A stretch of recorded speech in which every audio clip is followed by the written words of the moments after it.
बंदी छोड़ सतगुरु रामपाल जी महाराज जी की जय हो। परमेश्वर की सभी प्यारी आत्माओं को मुझ पवन दास का सत्साई।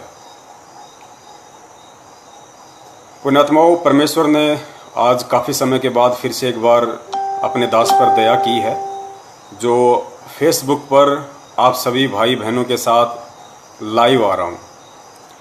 थोड़ा सा इंतज़ार करते हैं, परमेश्वर की कुछ आत्माएं जुड़ जाती हैं, साथ में रहेंगे तो एक अच्छा मैसेज जाएगा सबके लिए।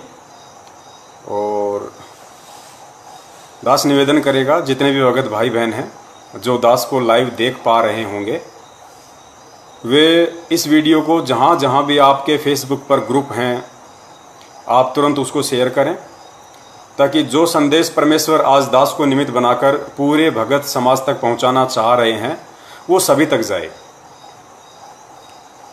और आज जो दास फेसबुक पर लाइव आया है, तो विषय केवल यही है कि आज सतलोक आश्रम मैनेजमेंट हरियाणा के द्वारा एक पीला पर्चा निकाला गया है, और उस पीले पर्चे में सर्व संगत के लिए एक संदेश दिया गया है। संदेश दास आपको पढ़ाकर दिखा रहा है, पढ़कर दिखा रहा है। वैसे तो आप सभी तक पहुंच गया होगा, क्योंकि नेटवर्क बड़ा ज़बरदस्त है। ये वाला पीला पर्चा है संदेश, इसको पढ़कर दास बता देता है। दिनांक 30/8/2020 यानी 30 अगस्त 2020। संदेश है, परमेश्वर कबीर जी की सर्व साध संगत को निर्देश है कि भविष्य में दास रामपाल दास का जन्मदिन पर्व मनाना प्रारंभ करें। परमेश्वर कबीर जी ने अपना प्रकट दिवस कभी नहीं मनाया, हम अनुयायी मनाते हैं। इसी प्रकार दास ने अपना जन्म दिवस कभी नहीं मनाया, आप अनुयायी मनाएं। यदि संभव हो सके तो आने वाले 8 सितंबर 2020 को कबीर जी के प्रकट दिवस की तरह साधना चैनल को 8/9/2020 के लिए दिन में 9 से 12 तक सुबह बुक करा लें। आगे देखना कितनी जबरदस्त बात लिखी है। सर्व संगत अपनी इच्छा अनुसार पाठ, ज्योति या खुला पाठ, यानी जो 1 लाख रुपए का होता है, वह दान करें, कराएं। यह आपका त्योहार हुआ करेगा। जबरदस्त मैसेज सतलोक आश्रम मैनेजमेंट हरियाणा के द्वारा संगत के लिए आज पारित हुआ है, और यही हमारा विषय होगा पुण्यात्माओं आज इस लाइव चैट पर। और दास अपने सभी भगत भाई बहनों से हाथ जोड़कर प्रार्थना करेगा, निवेदन करेगा कि देखो, आप लोग परम पूज्य सतगुरु रामपाल जी महाराज जी के शिष्य हैं, और उस परमेश्वर के बच्चों की एक खासियत होती है। अब आप लोगों की तो पता नहीं है या नहीं है, लेकिन दास ये बता रहा है कि परमेश्वर का जो बच्चा होता है उसकी एक खासियत होती है कि वो हर किसी की बात को पहले ध्यान से सुनता है। पहले ध्यान से सुनेगा कि सामने वाला क्या कहना चाह रहा है, उसके बाद उसकी बात पे कुछ क्षण वो विचार करेगा, मंथन करेगा, और उसके बाद में उसे अपने सतगुरुदेव जी से, अपने परमेश्वर से जो तत्व ज्ञान प्राप्त है, उस आधार से फिर उस बात का निष्कर्ष निकालकर वो उसका रिप्लाई करेगा, जवाब देगा। ये तो लक्षण है तत्वदर्शी संत के बच्चों के। और भाई बाकी तो मुंह फाड़ के लोग कब क्या कुछ बोल जाते हैं ग्रुपों में, कमेंट्स में, कुछ मालूम ही नहीं पड़ रहा। यही निर्णय करने में बड़ा संकट महसूस हो रहा है कि ये सतगुरुदेव जी का शिष्य है या कोई जगत वाला आदमी है। धीरे धीरे भगत भाई जुड़ रहे हैं, परमेश्वर दया करें। दास उस टॉपिक पे आएगा, एक बार सभी भगत भाई आ जाएं। और जो भी भगत भाई हैं जिनके मन में कोई शंका हो किसी भी प्रकार की, पुण्यात्माओं, दास कोई ज्ञानी नहीं बन रहा अपने आप में, लेकिन उस परमेश्वर ने बना दिया, क्योंकि परमेश्वर के सत्संग में उनके मुख कमल से परमेश्वर ने यह कहा है कि वो परमात्मा इस पृथ्वी पे अपने बच्चों को ज्ञानी बनाने के लिए आता है, भक्ति का मास्टर बनाने के लिए आता है, ताकि भक्ति मार्ग में किसी भी पॉइंट पर, किसी भी नाके पर मेरा भगत मार ना खा जाए, धोखा ना खा जाए, क्योंकि ज्ञान ही अंततः उसका सहारा होगा। तो ज्ञान परमेश्वर ने छिक्कर दे दिया, ठोक कर दे दिया। अब इसके अलावा कुछ भी देना बाकी नहीं रह गया है एक गुरुमुखी भगत के लिए। तो एक बार जुड़ जाएं सभी भाई। और दास निवेदन करेगा एक बार फिर से कि जितना हो सके इस वीडियो को, क्योंकि ये बहुत ही अनमोल वीडियो है पुण्यात्माओं। देखो, परमेश्वर किसी न किसी को तो निमित्त बनाएगा ही बनाएगा संदेशा देने के लिए। और आप सबको पता है कि पिछले 5 साल से वो परमेश्वर दास को निमित्त बना के सतलोक आश्रम मैनेजमेंट हरियाणा के हर पीले पर्चे का, हर उनकी उन मनमानी हरकत का तत्व ज्ञान आधार से सबूतों के साथ में जवाब दिलवा रहे हैं। और उस आधार से बहुत सारी भगत आत्माएं जो भ्रमित थी, थोड़ी बहुत कुछ शंका में थी, या जो सच्चाई से अपरिचित थी, जिनको वास्तविक घटना का पता नहीं था, वो लोग संभले मतलब गुरुजी के ज्ञान को आधार बनाकर वो भक्ति करने लगे। सतलोक आश्रम मैनेजमेंट हरियाणा से उनके मनमाने आचरण से दूर होने लगे, जिस कारण से उनका भक्ति धन बचा। वरना कितने लोगों ने अपनी बनी बनाई भक्ति का सर्वनाश कर दिया, ये सर्वविदित है।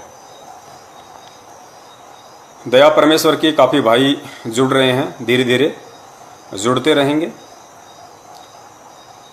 तो पुण्यात्माओं, दास निवेदन करेगा कि आज जो संदेश सतलोक आश्रम मैनेजमेंट हरियाणा की तरफ से आया है कि भाई गुरुजी का आदेश है, गुरुजी ने जेल से ये संदेशा दिया है कि अब सर्वसंगत मुझ रामपाल दास का जन्मदिन पर्व मनाएं। पुण्यात्मा, विचार करना इन बातों पे। ये कोई छोटे मोटे पॉइंट नहीं है, ये कोई छोटी मोटी बात नहीं है।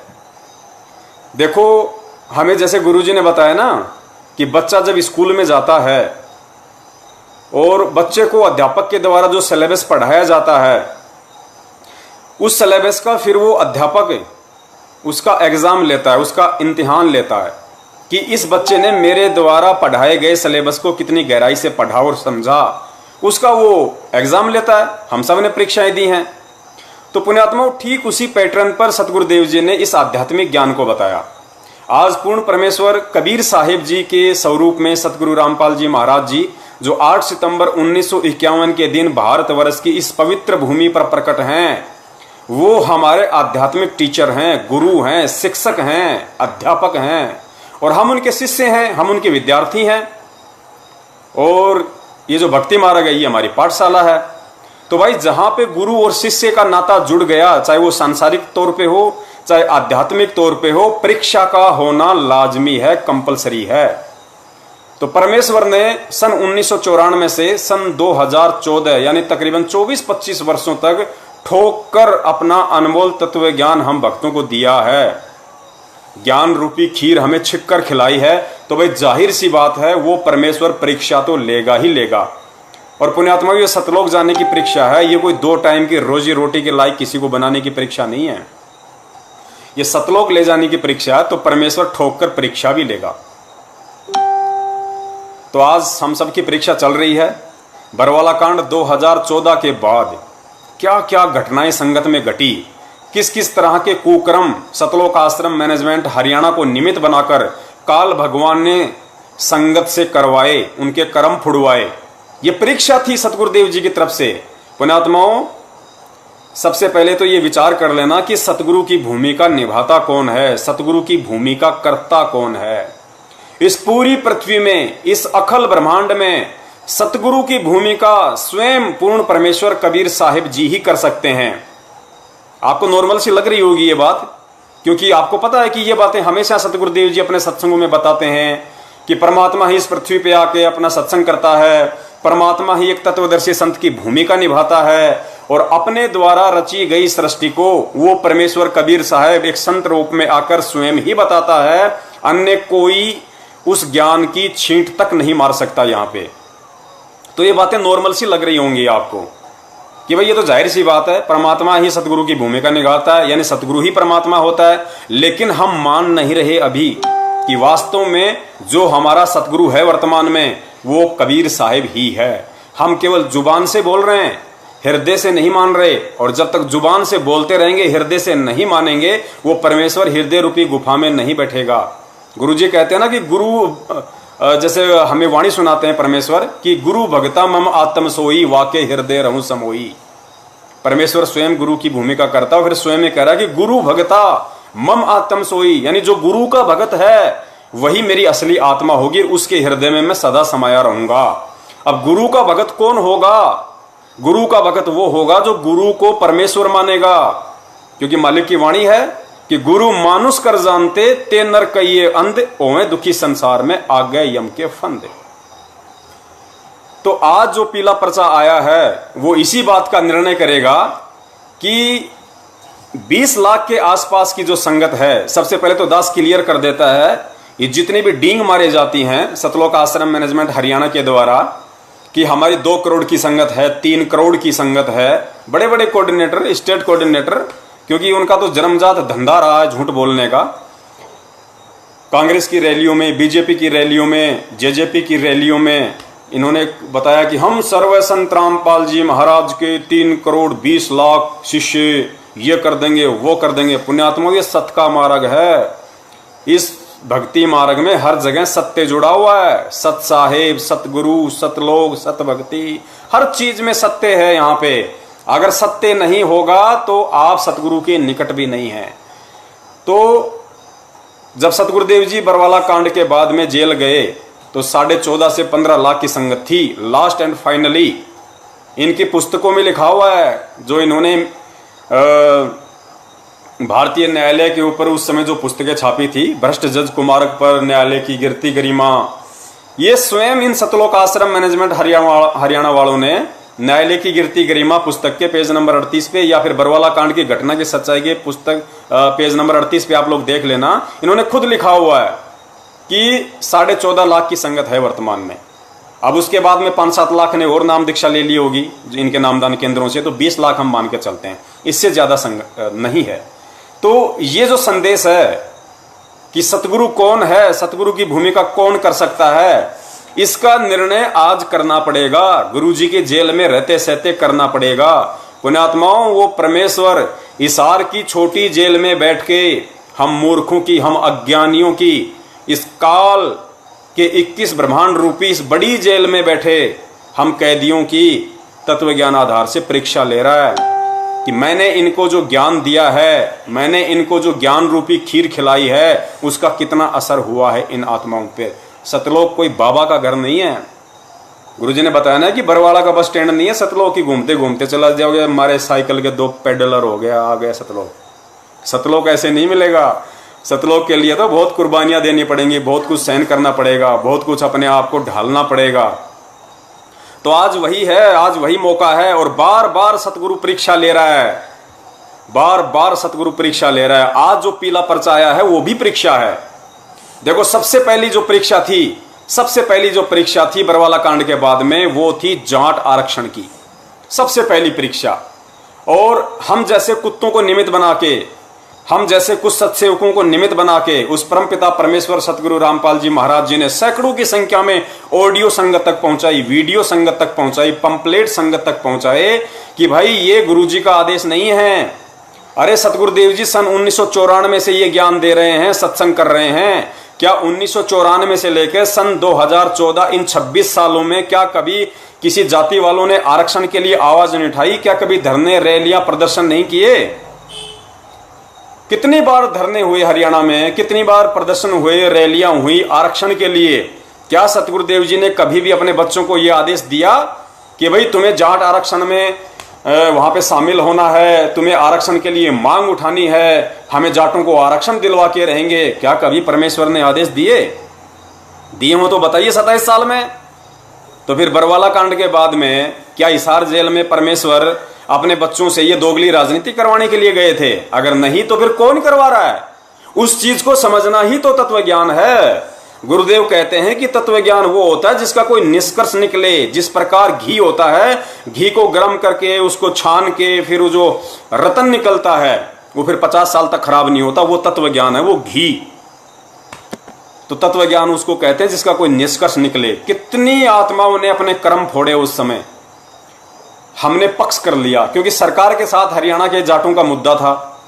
और ये जितने भी सतलोक आश्रम मैनेजमेंट हरियाणा वाले, ये सारे के सारे जाट जाति से हैं। ज्ञान इनको था नहीं परमेश्वर का, देखा देखे में एक दूसरे की पूंछ पकड़ के जुड़े हुए थे। आश्रम में सारे के सारे ये चौधरी बने हुए थे, किसी को क्या पद मिला हुआ था, किसी को क्या पद मिला हुआ था। ये अपने आप को एमएलए एमपी से कम समझते नहीं थे। पुण्यात्माओं, ये ज्ञान समझना कोई बच्चों का खेल नहीं है। ये ज्ञान कोई जैसे गुरुजी ने बताया ना कि वो 40 साल वाला भगत और 4 साल वाला भगत, उम्र से ज्ञान समझ में नहीं आता, किसी बड़ी जाति में जन्म लेने से ज्ञान समझ में नहीं आता, समाज में किसी बड़े होद्दे पे होने से ज्ञान समझ में नहीं आता, बड़ी बड़ी डिग्रियां लेने से ज्ञान समझ में नहीं आता। ये ज्ञान पूर्व जन्म के भक्ति संस्कारों के आधार से समझ में आता है, चाहे बंदे ने 2 दिन पहले ही नाम क्यों ना लिया हो। तो इन लोगों को ज्ञानवान तो कुछ समझ में आया नहीं था और इन्होंने ढोल पीट दिया, जाटों का समर्थन कर दिया। जबकि परमेश्वर क्या कह रहे हैं, परमेश्वर की वाणी है कि पक्षा पक्षी के कारण सब जग रहा भुलान। पक्षा पक्षी का मतलब ये मत समझ लेना कि कोई चिड़िया होती है, पक्षी का पक्षा पक्षी ये संत भाषा है।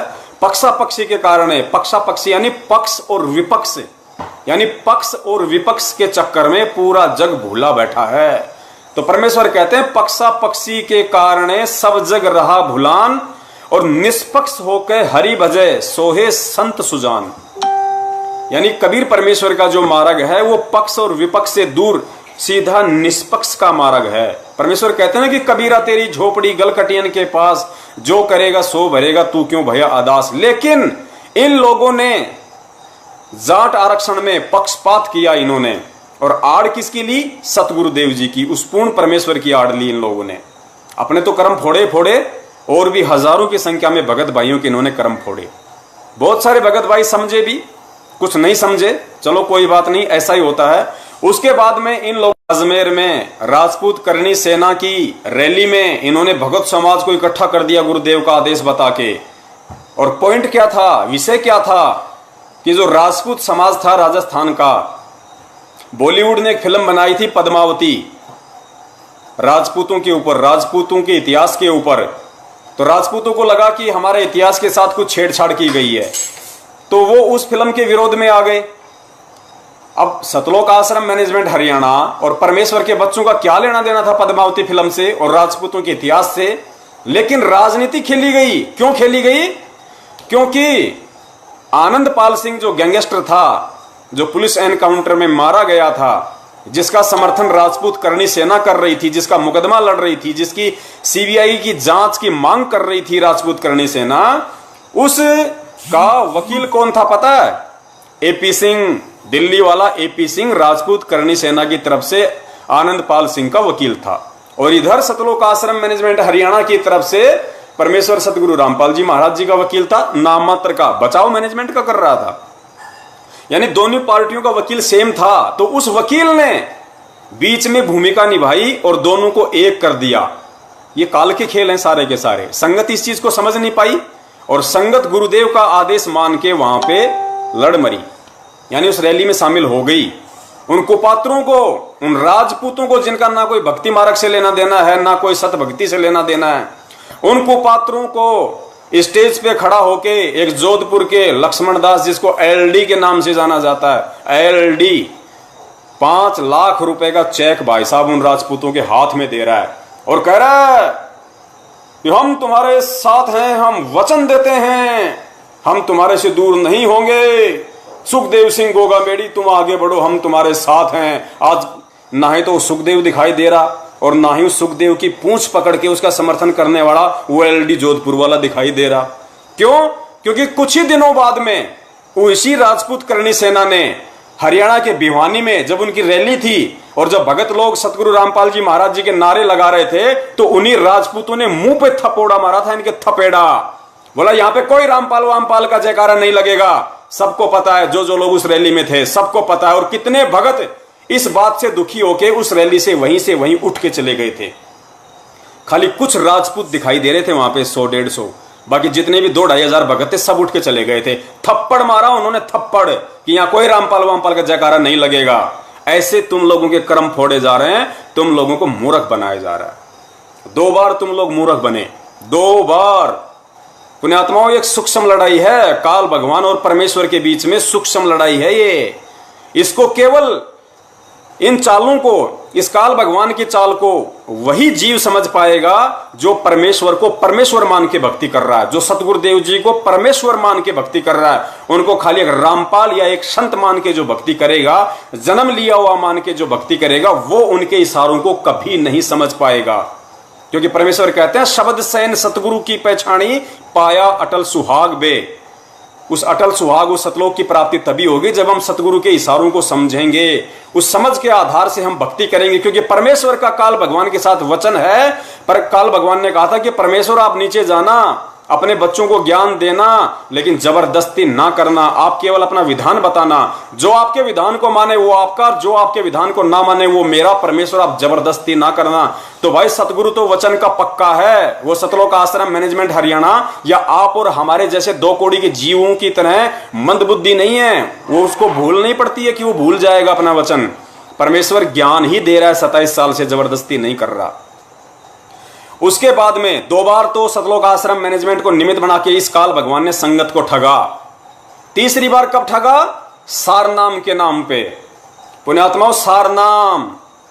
परमेश्वर यहां पे गिल्ली डंडा खेलने नहीं आता, सार नाम देने के लिए ही आता है। और सार नाम कब दिया जाता है, ये परमेश्वर ने सत्संगों में असंख्य बार बता रखा है। कितने भक्तों को परमेश्वर ने हम जैसे कुत्तों को निमित्त बना के 2-2 घंटे की वीडियो बनवाए, एक एक पॉइंट को क्लियर करवाया कि भाई सार नाम कोई बच्चों का खेल नहीं है। उस सार नाम के लिए ही तो परमेश्वर यहां आता है। और सार नाम कौन दे देगा उस परमेश्वर के बिना? अगर सारे काम मैनेजमेंट वाले कर रहे हैं तो फिर गुरुजी की आवश्यकता क्या है? फिर ये संगत खड़ी होके सतलोक आश्रम मैनेजमेंट हरियाणा से सवाल क्यों नहीं करती कि भाई तुम क्यों इतनी जोर जबरदस्ती कर रहे हो? क्यों वकीलों की जमानत के नाम पे, गुरुजी के मुकदमों के नाम पे हम संगत वालों से भीख मांग रहे हो हाथ फैला के कि गुरुजी की जमानत करवानी है, वकीलों को पैसा देना है, यहां खर्चा हो रहा है, वहां खर्चा हो रहा है। क्यों भीख मांग रहे हो फिर तुम? ये ड्रामा कोई नहीं समझ पाया इन लोगों का। इन्होंने जमानत के नाम पे भक्तों को लूटा, खूब कसोटा इन लोगों ने। और परमेश्वर ने दिया कि हम जैसे कुत्तों को निमित्त बना के इतना सब कुछ संगत में संदेशा दिलाया कि भाई तुम क्यों पैसा मांग रहे हो? एक बात बताओ, तुम लोगों ने ऐसा नाटक कर दिया इस संगत में, ऐसा पाखंड खड़ा कर दिया कि किसी को गुरुजी की आवश्यकता ही नहीं है। किसी को आवश्यकता ही नहीं रही गुरुजी की। अरे गुरु की आवश्यकता होती किस लिए है? सबसे पहले गुरु की आवश्यकता होती है ज्ञान देने के लिए। तो ज्ञान तो तुम छपा छपा के पुस्तकें मिलावट कर करके सबको दे रहे हो। तो ज्ञान देने के लिए गुरु की आवश्यकता नहीं है। फिर गुरु की आवश्यकता किस लिए पड़ती है? नाम दीक्षा के लिए, नाम देने के लिए। तो भाई तुम लोगों ने उसी गुरु की आड़ में ये जगह जगह जो राशन की तरह दुकानें खोल दी 250-300 फर्जी नामदान के अंदर। तो गुरु की आवश्यकता नहीं है नाम के लिए। फिर गुरु की आवश्यकता किस लिए पड़ती है? कि नाम खंड हो जाए, कोई मर्यादा खंडित हो जाए, तो दोबारा से उस नाम से जुड़ने के लिए तुम लोगों ने जगह जगह फर्जी नामदान के अंदर खोल ही रखे हैं और वहां पे नामदान शुद्ध करवाया ही जा रहा है। तो फिर नाम शुद्ध करने के लिए भी गुरु जी की कोई आवश्यकता नहीं है। फिर गुरु की आवश्यकता पड़ती है शंका समाधान के लिए, कोई बात समझ में ना आए तो भाई शंका समाधान के लिए भी तुमने सतलोक आश्रम मैनेजमेंट हरियाणा के पीले पर्चों पे 8855 नंबर दे रखे हैं कि कोई भी शंका हो तो इन नंबरों पे फोन करो। तो शंका समाधान के लिए भी गुरुदेव की आवश्यकता नहीं है। फिर गुरु की आवश्यकता पड़ती है दान देने के लिए, ताकि हमारे सुक्रम बने। अब दान भी तुम ही लोग ले रहे हो, ज्योति का पैसा, पाठ का पैसा, खुला पैसा, जो भी मर्जी जो भी लिया करता है गुरु। तो दान के लिए भी गुरु की आवश्यकता नहीं है। फिर गुरु की आवश्यकता किस लिए होती है? सत्संग करने के लिए। अब सत्संग तुमने टीवी चैनलों पे चला ही दिए हैं भाई साहब, तो सत्संग के लिए भी गुरु की आवश्यकता नहीं है। फिर गुरु की आवश्यकता होती है आशीर्वाद के लिए। तो आशीर्वाद भी तुम लोग साधना टीवी चैनल पे दिलवाए रहे हो बाद में सत्संग के, तो आशीर्वाद के लिए भी गुरुदेव की कोई आवश्यकता नहीं है। तो मैं ये पूछना चाहता हूं इस भगत समाज से, इस भोले भगत समाज से, पुण्यात्माओं कुछ तो विचार करो तुम। मैं ये पूछता हूं तुम्हें गुरु की आवश्यकता कहां है? फिर गुरु की आवश्यकता पड़ती है सतनाम के लिए, तो सतनाम भी दिया जा रहा है। फिर गुरु की आवश्यकता पड़ती है सारनाम के लिए, तो सारनाम भी सतलोक आश्रम मैनेजमेंट हरियाणा के द्वारा रोहतक में दे दिया गया हजारों को। और फिर आवश्यकता पड़ती है सार शब्द के लिए, तो भाई सार शब्द के भी फार्म भरवा लिए उसी समय। तो मैं ये पूछता हूं भोले भगत समाज से कि तुम्हें सतगुरु रामपाल जी महाराज जी की आवश्यकता कहां है?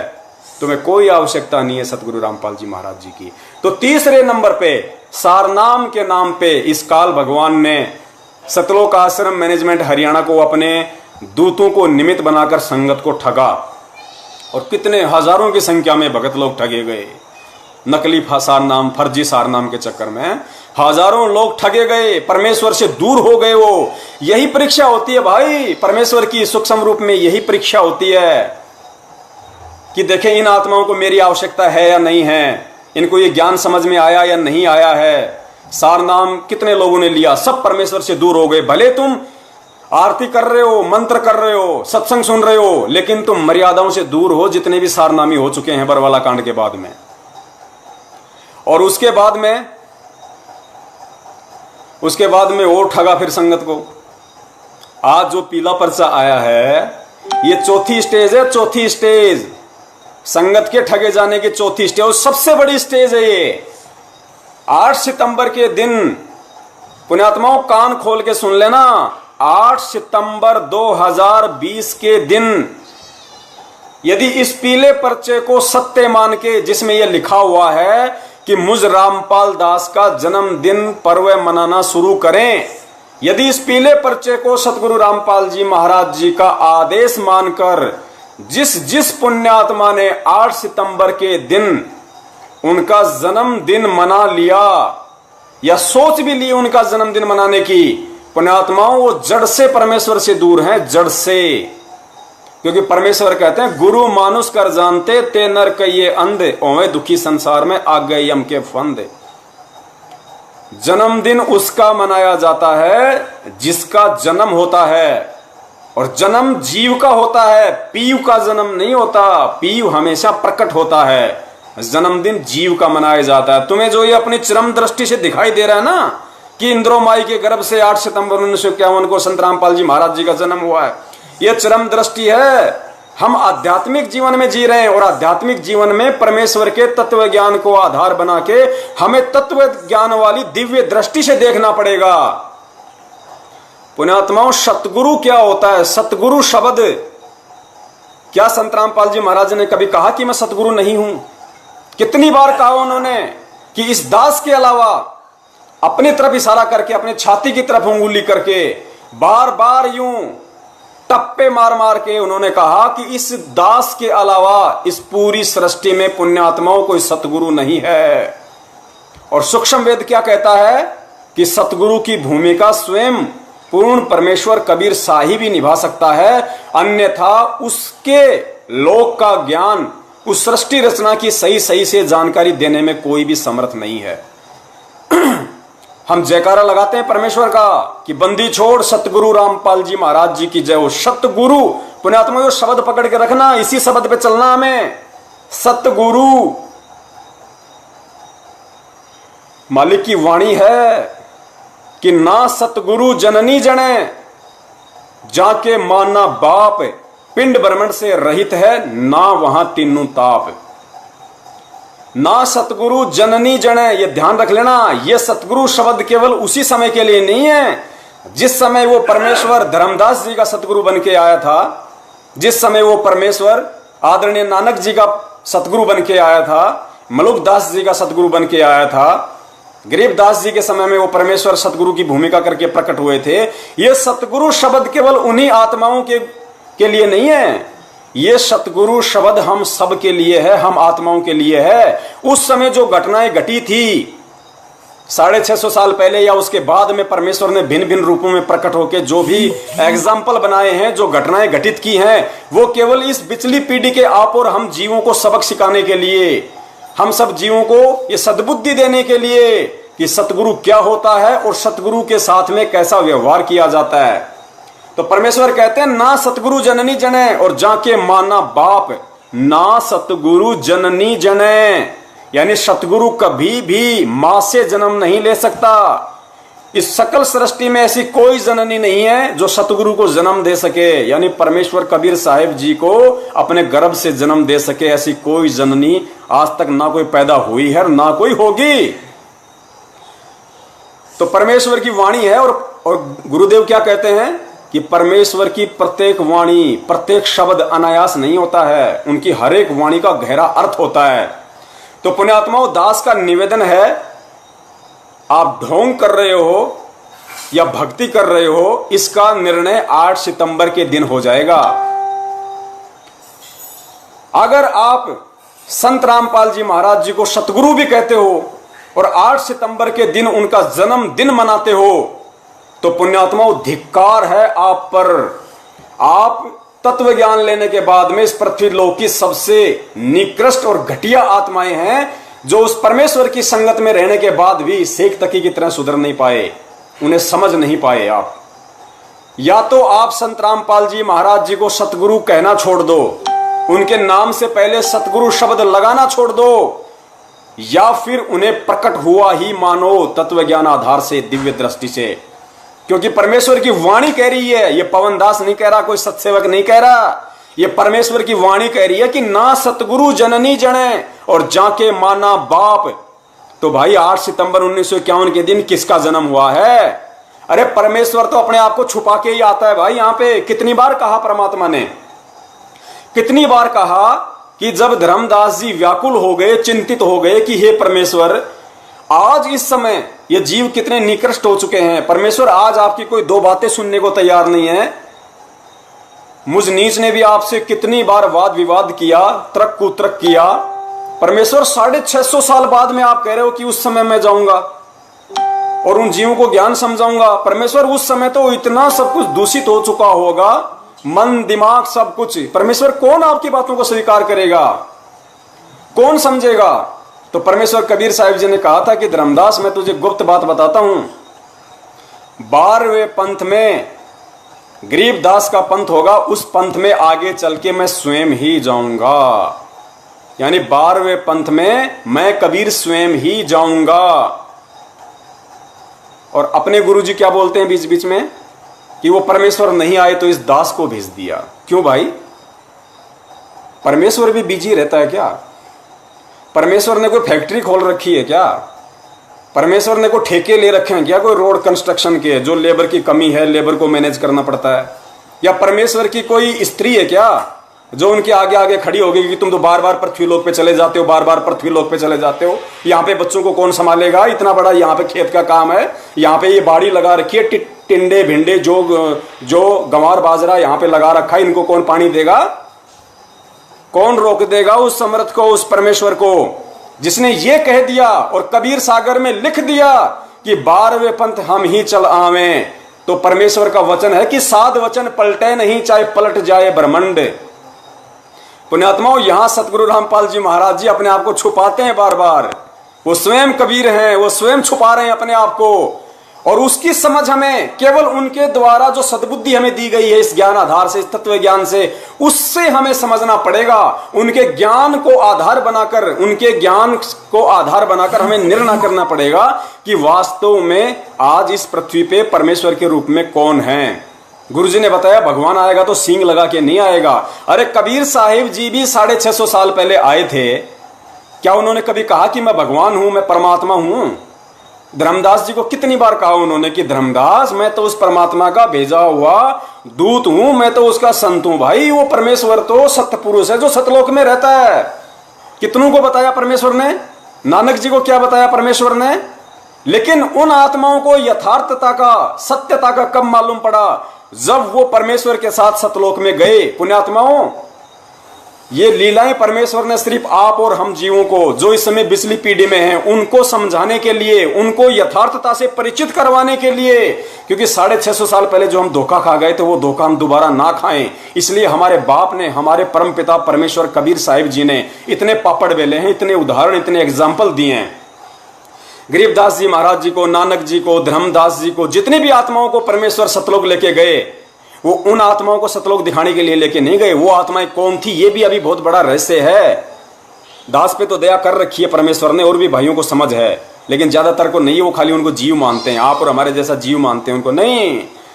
परमेश्वर कुछ सामग्री अपने साथ में लेके आते हैं। जो भूमिकाएं परमेश्वर की विशेष आत्माएं कर सकती हैं वो यहाँ का कोई जीव नहीं कर सकता। तो परमेश्वर जितनी भी आत्माओं को सतलोक लेके गए थे, और सतलोक जाने के बाद में जो परमेश्वर ने बताया कि जो जिंदा महात्मा के रूप में नीचे से गया था, फिर वहां जाके नानक जी ने देखा, रामानंद जी ने देखा, गरीबदास जी ने देखा, धर्मदास ने देखा कि वहां पे अरे ये तो वही है, ये तो वही जिंदा है जो नीचे से मेरे साथ में आया है, ये तो तख्त पे बैठा है। वहां जाके परमेश्वर उस जो परमेश्वर का जो सत्य पुरुष वाला जो रूप है सिंहासन पे सतलोक में, उस पर चवर करने लगे। तो उन आत्माओं ने सोचा कि ये कबीर तो इनका कोई नौकर है, असली परमात्मा असली सत्य पुरुष तो ये है जो बैठा हुआ है। इतने में ही अब वो जो सत्य पुरुष वाला रूप था, जो नूरी शरीर था परमात्मा का तेज पुंज का, वो उठा और जो नीचे से महात्मा जी थे सतगुरु रूप में जो उनके थे, वो वहां बैठे और वो सत्य पुरुष जो उनको तेज पुंज का लग रहा था वो पंखा करने लगा। और थोड़ी देर बाद में देखते ही देखते वो सत्य पुरुष उस जिंदा महात्मा के शरीर में समा गया, अकेला जिंदा रह गया जो नीचे से गया था। तब उन आत्माओं की आंखें खुली, ओ हो, ये तो स्वयं साक्षात परमात्मा है। फिर नानक जी ने आके कहा था कि ए ठगवाड़ा ठगी देश धानक रूप रहा करता, कि ये जुलाओ, ये तुम्हें जुला दिखाई दे रहा है, ये तुम्हें धानक दिखाई दे रहा है, ये सत्य पुरुष है, ये परमात्मा है। तो परमेश्वर ने कहा कि भाई चिल्लाने से काम नहीं चलेगा, तेरी कोई नहीं सुनेगा ऐसे, यहाँ पे पुण्यात्मा अपनी जाके भक्ति करो। तो पुण्यात्मा वो एग्जाम्पल आज सतगुरु रामपाल जी महाराज जी हमें क्यों बताते हैं, और क्यों उस समय परमेश्वर कबीर साहिब जी ने वो एग्जाम्पल कोड किए, वो उदाहरण प्रस्तुत किए, सिर्फ और सिर्फ इस कलयुग की बिचली पीढ़ी वाली आप और हम आत्माओं को ये दर्शाने के लिए, ये विश्वास दिलाने के लिए कि सतगुरु के रूप में स्वयं वो परमेश्वर ही यहां आता है। अन्य कोई ये नाम देने का अधिकारी नहीं है, अन्य कोई उस सतलोक का ज्ञान बताने के लायक नहीं है, समर्थ नहीं है, सक्षम नहीं है। आज परमेश्वर क्यों नहीं जा के दिखा रहे लोगों को सतलोक? क्यों? क्योंकि ये ज्ञान आधार से ये समय चुना था परमात्मा ने, चमत्कार से नहीं चुना। 650 साल पहले लाखों चमत्कार किए थे, एक भी पार नहीं हुआ। इसलिए आज परमेश्वर ने समय निर्धारित किया, पिछली पीढ़ी का शिक्षित किया, अपना अनमोल तत्व ज्ञान दिया कि हम चमत्कार से नहीं, हम उस परमेश्वर को जो सतगुरु रामपाल जी महाराज जी के रूप में स्वयं पृथ्वी पे प्रकट है, हम उनको उनके तत्व ज्ञान को आधार बना के समझें कि आज इस पृथ्वी पे कौन है। और आज ये पीला पर्चा आपकी चौथी परीक्षा है, चौथी परीक्षा। काल भगवान ने इन सतलोक आश्रम मैनेजमेंट वालों को, पुण्यात्माओं, दास पहले भी जिक्र कर चुका है, क्योंकि बहुत सारी पुण्य आत्माएं जो इस दास से जो नफरत करते हैं, इस एक भगत से जो नफरत करते हैं, ईर्ष्या करते हैं, राग द्वेष पाले बैठे हैं, गुरुद्रोही का बार बार जो कमेंट्स करते हैं। देखो, मुझे इन चीजों से कोई फर्क नहीं पड़ता, क्योंकि मैं यदि अपने परमेश्वर की नजरों में ठीक हूं तो मैनेजमेंट या सतलोक आश्रम या ओबामा मोदी फोदी कोई कुछ भी करे, मुझे उन चीजों से कोई फर्क नहीं पड़ता। मैं परमेश्वर की नजरों में सोना रहना चाहता हूं, परमेश्वर की नजरों में मैं हीरा रहना चाहता हूं। दुनिया की नजरों में मैं क्या हूं, उस चीज से मुझे कोई फर्क नहीं पड़ता। मैं पहले भी कह चुका हूं कि मेरा सतलोक आश्रम मैनेजमेंट हरियाणा से किसी प्रकार का कोई गिला शिकवा नहीं है, कोई राग द्वेष नहीं है। मैंने पहले भी कहा था, अगर सतगुरुदेव जी कह देंगे कि बेटा ये महेंद्र दास है, ये कल लैटरिंग करेगा, इसके लैटरिंग को तू शहद लगा के चाटना, मैं 4 बार चाटूंगा पुण्यात्माओं। क्यों? क्योंकि मैं महेंद्र जी से राग द्वेष पाल के नहीं बात कर रहा। मैं परमेश्वर के ज्ञान को आधार बना के कि पक्षा पक्षी के कारण सब जग रहा बुलान, निरपक्ष होके हरि बजय सोए संत सुजान। मैं उस पक्षा पक्षी, पक्ष और विपक्ष वाली भूमिका से दूर होके निष्पक्ष वाले मार्ग पे चलते हुए केवल अपने सतगुरुदेव जी के ज्ञान को आधार बना के स्वयं भी चलने की कोशिश करता हूं और अपने अन्य भाई बहनों को भी सत्यता बताने की कोशिश कर रहा हूं, अपना शिष्य धर्म निभाते हुए। क्योंकि सतगुरु के पच्चिनों पे चलना है मुझे, दुनिया के पच्चिनों पे नहीं, अपने सतगुरु के पच्चिनों पे चलना है। क्योंकि परमेश्वर कहते हैं, कीट न जाने भृंग को गुरु कर ले आप समान। तो परमेश्वर ये अनमोल ज्ञान देके अपने जैसा यदि हमें बनाना चाह रहे हैं तो हम बनने की कोशिश क्यों नहीं करते? हम क्यों उन्हीं लोगों के तलवे चाटना ज्यादा पसंद करते हैं जो परमेश्वर के विरुद्ध हैं? अरे आप सबको पता है, सतलोक आश्रम मैनेजमेंट हरियाणा का मुखिया महेंद्र, जो आज भगोड़े की भूमिका में है, देशद्रोह की धारा जिस पे 428 नंबर मुकदमा है, जो पुलिस से छुपता हुआ फिर रहा है, उस बंदे ने पूरी दुनिया के सामने 16 तारीख को ये इंटरव्यू दिया था। वहां पे जब मीडिया ने पूछा कि आप पुलिस को अंदर क्यों नहीं जाने दे रहे, यदि संत रामपाल जी महाराज जी होंगे तो उनसे पूछताछ कर लेंगे, जो भी अरेस्ट करना होगा कोर्ट के आदेश हैं, और नहीं होंगे संत रामपाल जी महाराज अंदर तो पुलिस वापस आ जाएगी। ये भक्तों को क्यों मोहरा बना रहे हो तुम यहाँ पे? क्यों इनके हाथों में डंडे फंडे अंडे देख के यहाँ बैठा रखा है? इनको बेचारों को, इन भोले भाले भक्तों को क्यों मूर्ख बना रखा है? तो संत रामपाल जी महाराज जी का यंगर ब्रदर, छोटा भाई, जो अन्य भक्तों की नजरों में ब्रह्मा जी से कम नहीं, महेंद्र, उन्होंने क्या जवाब दिया पता है? कि संत रामपाल जी महाराज जी तो आश्रम में है ही नहीं, हमने उनको स्वास्थ्य इलाज के लिए परसों ही बाहर हॉस्पिटल में शिफ्ट कर दिया। ये झूठ किसने बोली भाई? ये भगत के लक्षण है क्या? अरे वो भगत जो ये कहता है कि मुझे सत शब्द मिला हुआ है, मुझे सार शब्द मिला हुआ है, और जो संत रामपाल जी महाराज जी का भाई, जिसको समझ के लोग उसको ब्रह्मा जी की तरह पूजते हैं अज्ञानता में, मूर्खता में, उसने सारी दुनिया के सामने झूठ बोला। वहां पे उसी दिन परमेश्वर से दूर तो पहले से था, वो दूर तो पहले से था। ये तो परमेश्वर ने आप और हम जैसे भोले भक्तों को, जो अनजाने में हम उनको देवी देवताओं से कम नहीं समझते थे, आश्रम में यदि संत रामपाल जी महाराज जी की बेटी दिखाई दे जाए, अरे भगत जी, हाँ वो देखो कौन जा रही भाई, अरे वो मंजू, जानता नहीं कौन मंजू भाई? अरे गुरुजी की बेटी, हाँ गुरुजी की बेटी, ओहो बहन जी सच साहिब, भगत जी इसको जानते हो? कौन? महेंद्र कौन? अरे गुरुजी का भाई, ओहो गुरुजी के भाई हैं, ओहो। जैसे कोई ब्रह्मा जी आ गए हो आश्रम में। पुण्यात्माओं, इस परमेश्वर के अलावा, सतगुरु रामपाल जी महाराज जी के अलावा इस पृथ्वी पे सब के सब 2 कौड़ी के जीव हैं, 2 कौड़ी के जीव। और वो 2 कौड़ी वाले जीव की औकात उन लोगों ने बरवाला कांड में दिखा दी। इन लोगों ने दिखा दी। ये शुरू से ही गुरु को परमेश्वर नहीं मानते, ये शुरू से ही उनको एक सामान्य संत मानते थे। ये केवल गुरुदेव से इसीलिए जुड़े हुए थे क्योंकि आश्रम में दान आता था। एक बात बताइए, संत रामपाल जी महाराज जी सन 1994 से नाम दीक्षा दे रहे हैं। अरे परिवार वाले 2008 के बाद क्यों जुड़े भाई? 2006 में गुरुदेव करोथा कांड में जेल गए, 2008 में आए, लास्ट में 21 महीने रह के, उसके बाद ही क्यों जुड़े? ये सारे बेटा बेटी सब। उससे पहले सन 1994 से 2008 यानी 18-20 साल में इनको संत रामपाल जी महाराज जी के अंदर परमात्मा दिखाई नहीं दे रहा था। जब 2008 के बाद में परमेश्वर आए, संगत बढ़ी, दान आने लगा, तो इनको उनमें भगवान नजर आने लगा और सब आ गए आश्रम में, सब चिपक गए उन पे। परमेश्वर कहते हैं जैसे चंदन सर्प लिपटाई, तन भया शीतल पर विष नहीं जाई। अरे वो परमेश्वर तो चंदन का पेड़ था और ये लोग थे सांप। ये जैसे चंदन के पेड़ के सांप लिपट जाता है, गुरुदेव कहते हैं ऐसा ठंडक महसूस करता है, ऐसा रहता है न्यूट्रल, निष्क्रिय। देखने वाला देखे यार इसका तो सारा जहर ही मर चुका है इसका तो। और जैसे ही गुरुदेव कहते हैं उसको थोड़ा सा टच कर दो, यूं का यूं उठा के खड़ा हो जाएगा।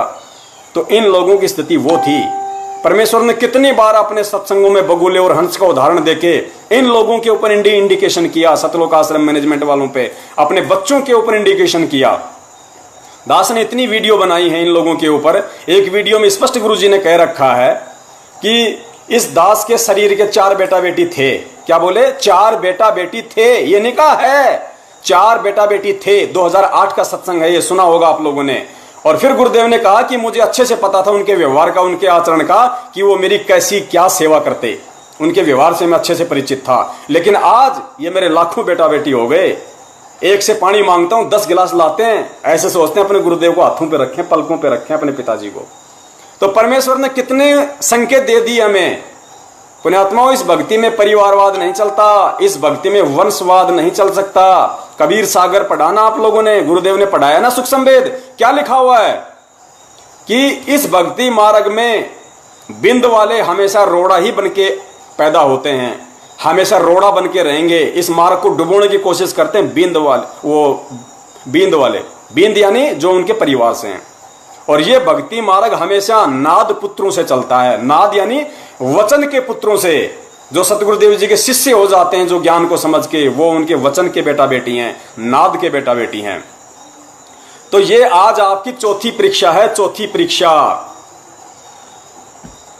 और इस चौथी परीक्षा में 8 तारीख को ही पता चल जाएगा। देखो, दास 100% कह सकता है, अपनी अंतरात्मा से कह सकता है। जिन जिन आत्माओं ने आज ये पीला पर्चा पढ़ा होगा, हजारों की संख्या में, लाखों की संख्या में, 2% को छोड़ के, पुण्यात्माओं ध्यान देना, 100 में से 2% को छोड़ के 98% आत्माओं की अंदर से आवाज आ रही है कि ये आदेश गुरुदेव का नहीं है। पहली बात तो हमारे परमेश्वर स्वयं कबीर साहब है, और कबीर साहब चाहे किसी भी रूप में हो, वो प्रकट ही होते हैं, प्रकट ही होते हैं। कभी जन्म लेगा ही नहीं, जो जन्म लेगा वो परमात्मा होता ही नहीं है। अरे गुरुदेव ने कितनी बार बताया कि आदरणीय गरीबदास जी महाराज जी थे, वो चरम दृष्टि से कैसे आए थे, लोगों को कैसे दिखाई दिया? रानी माता के पेट से आए थे। उनको गर्भ भी था 9 महीने का, दाई ने खींच के बाहर भी निकाला था, सब सिस्टम था। लेकिन वो चरम दृष्टि से उन्हें गरीबदास दिखाई दे रहा था। परमेश्वर तो सूक्ष्म रूप से प्रकट हो जाते हैं, वो कौन आत्मा है क्या है। परमेश्वर तो लाखों असंख्यों करोड़ों शरीर बना दें ऐसे, 1 दिन के, 2 दिन के, 2 घंटे के, 10 दिन के, 20 दिन के, परमेश्वर तो लाखों शरीर बना दें। अरे जब सुखदेव ऋषि के बारे में परमात्मा ने बताया कि सुखदेव ऋषि क्या मां के पेट से जन्म लेके बाहर निकला था, एक सिद्धि युक्त महात्मा सुखदेव ऋषि 12 साल का मां के गर्भ से बाहर निकला था, सूक्ष्म रूप में बाहर निकला और बाहर निकलते ही 12 साल का हो गया। तो क्या संत रामपाल जी महाराज जिस सिद्धि में सुखदेव ऋषि से भी नीचे मान लिया आप लोगों ने? अरे सुखदेव का क्या जन्म हुआ था, वो मां के पेट से सूक्ष्म रूप में प्रकट हुआ था, तुरंत 12 वर्ष का हो गया खड़ा। ऐसे ही गरीबदास जी महाराज जी ने लीला की, ऐसे ही संत रामपाल जी महाराज जी ने 8 सितंबर 1951 के दिन लीला की। अरे गोरखनाथ ने कौन सा जन्म लिया था? अरे गोबर से पैदा हुआ था, गोबर से। उसने कौन सा जन्म लिया था? राजा रामचंद्र जी के गुरु और जो वाल्मीकि जी थे, सॉरी शायद उनका वाल्मीकि जी नाम था, दास को जहां तक ध्यान आ रहा है, उन्होंने क्या किया था? जो कुश था सीता जी का बेटा था, लव जो रामचंद्र जी से पैदा हुआ, दूसरा था कुश। कुश को किसने बनाया था? आश्रम में महर्षि जी ने बनाया था, वाल्मीकि जी ने। किससे बनाया? कुश, कुश यानी घास, घास के तिनके से। उसने कौन सा जन्म लिया था भाई? जब ये छोटे मोटे महात्मा इस तरह के चमत्कार कर देते हैं तो वो परमेश्वर क्या नहीं कर सकता? जिनकी सिद्धि से पूरी दुनिया चल रही है, जिनके शक्ति से ब्रह्मा विष्णु महेश के पास में 8 सिद्धि 9 निधि, सारी जो जितनी भी कलाओं के भगवान है, 1000 कला काल भगवान को किसने दी? 1000 कलाओं का भगवान है काल भगवान, ज्योति निरंजन, उसको 1000 कला किसने दी? परमेश्वर कबीर साहिब जी ने। अक्षर पुरुष को 10,000 कला किसने दी? परमेश्वर कबीर साहिब जी ने। ब्रह्मा विष्णु महेश को किसने दी कलाएं? दुर्गा को किसने दी कलाएं? देवी देवताओं को पावर किसने दी? उस परमेश्वर ने। अरे वो अनंत कलाओं का भगवान जरूरी है क्या वो मां के पेट से जन्म लेके आएगा? पुण्यात्माओं, समर्थ इसी का नाम होता है, समर्थ कुछ भी कर सकता है। तो दास का निवेदन है, 8 सितंबर का दिन वो फाइनल दिन होगा इस सर्वसाध संगत का। अरे हम जैसे नीचों को तो उस परमेश्वर ने पिछले साल से ही सद्बुद्धि दे दी थी।